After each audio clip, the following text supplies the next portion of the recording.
చేయాలి, ఇది నాకు క్లియర్గా లోపం కనిపిస్తుంది, మీరు చాలా ఈజీగా తీసుకున్నారు, మీరు ఎందుకు ఈ విధంగా చేశారనేటువంటి కూడా వ్యక్తం చేశారు ఆయన.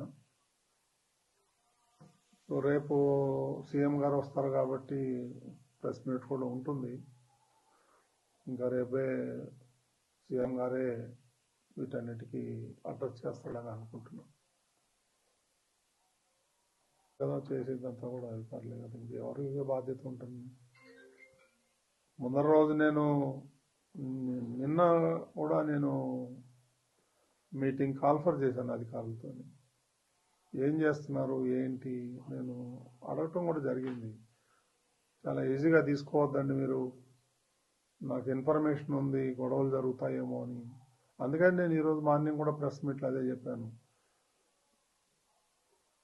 తిరుమలకి రానివ్వరేమో, దర్శనాలు కావేమో అనేటువంటి రూమర్ బాగా సోషల్ మీడియాలో స్ప్రెడ్ చేశాను.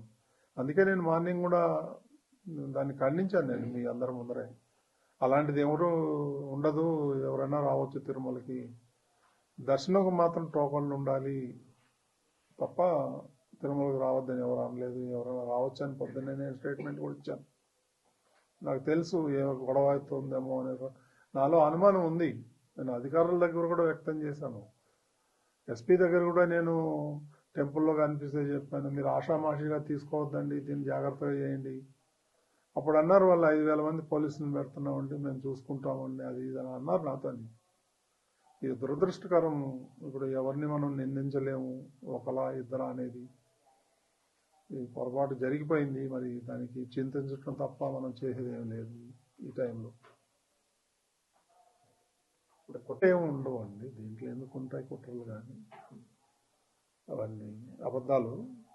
ఇది యాక్సిడెంట్, ఎవరు కావాలని ఎవరు చేయరు. It is an purely accident.